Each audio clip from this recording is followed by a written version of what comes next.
Hello everyone, আবারও চলে আসলাম নতুন আরেকটি রেসিপি নিয়ে। আশা করি আপনাদের সবার অনেক বেশি ভালো লাগবে। আমি একটি কড়াই নিয়েছি। কড়াই নিয়ে প্রথমেই 1 গ্লাসের মতো পানি ঢেলে দিয়েছি। আজ আমি ভিন্ন স্বাদের একটি নুডলস রেসিপি তৈরি করছি।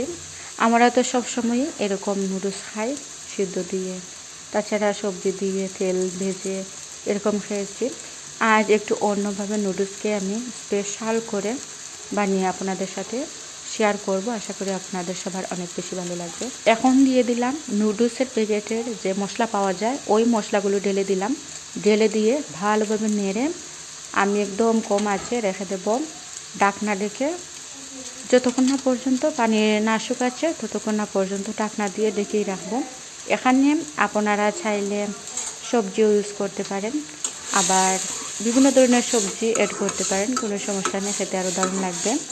আমি আজ কোনো সবজি অ্যাড করলাম না, আমার রুচি মতো আমি রান্না করছি। আপনারা চাইলে সবজি অ্যাড করতে পারেন। এখন ঢাকনা দিয়ে ঢেকে রাখবো একদম কম আছে, পানিগুলো যেন শুকিয়ে যায়। এরকম অবস্থায় আসলে আমি নামিয়ে নেব। এর ফাঁকে চলুন আর একটি কাজ করে নেই। একটি ডিম নিয়ে নেব। ডিম নিয়ে আমি মাত্র 1 কাপ আটা দিয়ে আজকে এই রেসিপিটি আপনাদের সাথে তৈরি করব। মাত্র 1 কাপ আর একটি ডিম দিয়ে আপনারা এই রেসিপিটা খুব সহজেই তৈরি করতে পারবেন। এখন নিয়ে নেব 1 কাপ পরিমাণ আটা। যে কোনো ব্র্যান্ডের আটা নিতে পারেন, কুলা আটা অথবা প্যাকেটের আটা ইউজ করতে পারেন আপনারা। আমি প্যাকেটের আটা ইউজ করছি। তারপর এরকম করে ভালোভাবে ডলে ডলে মাখাতে হবে। চাইলে এখানে আপনারা লবণ ইউজ করতে পারেন, আমি লবণ ইউজ করব না। নুডলসের মধ্যেই অনেক লবণ পাওয়া যাবে।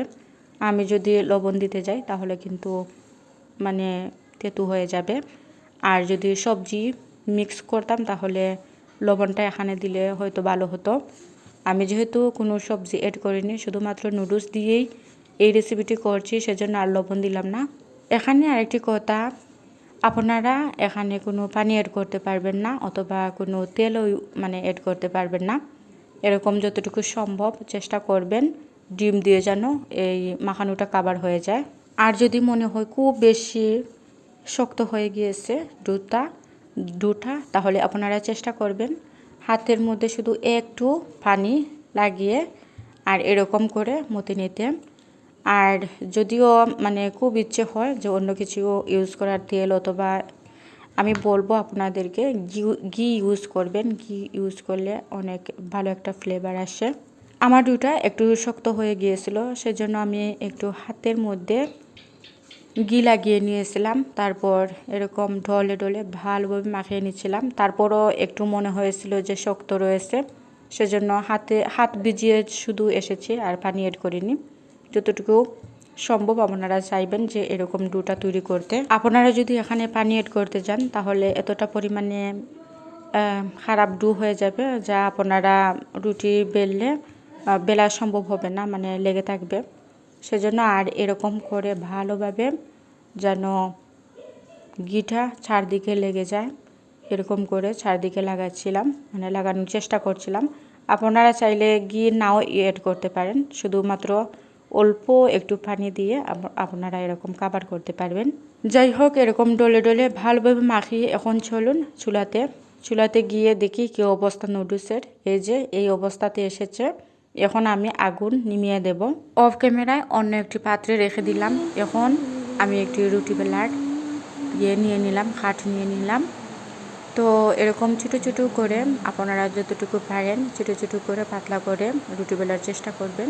আর আমাদের বাসায় সব সময় রুটি খাওয়া হয়, যার ফলে আমাদের রুটি বেলার ইয়েটা এরকম সব সময় থাকে।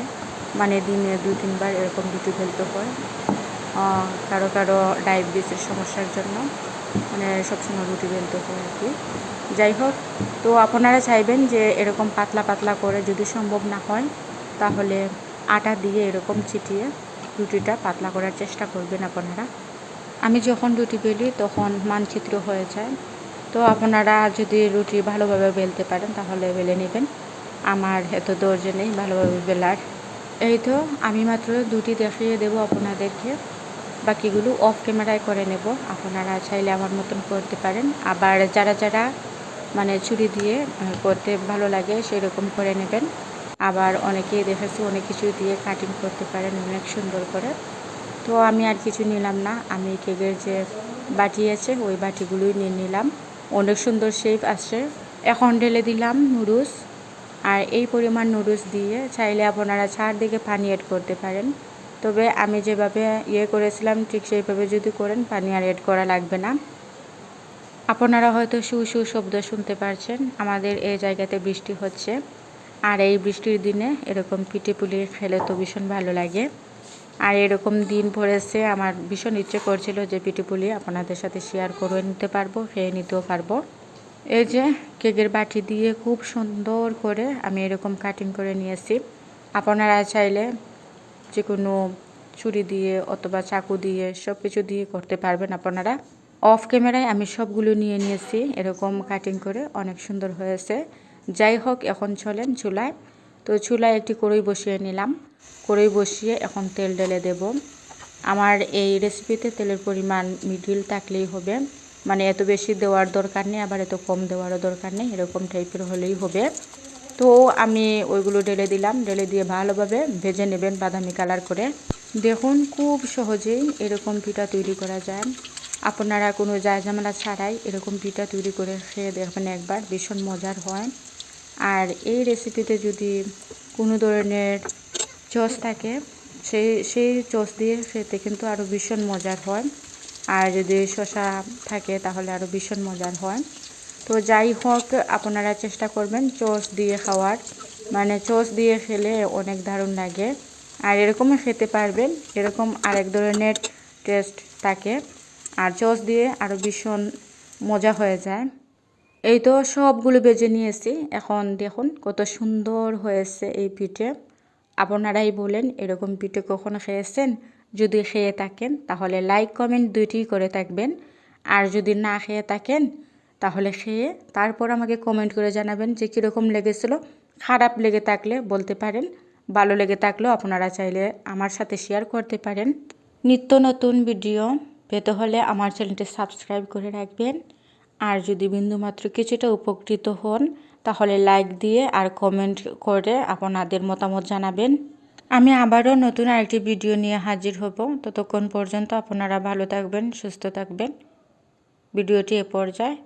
খোদা হাফিজ।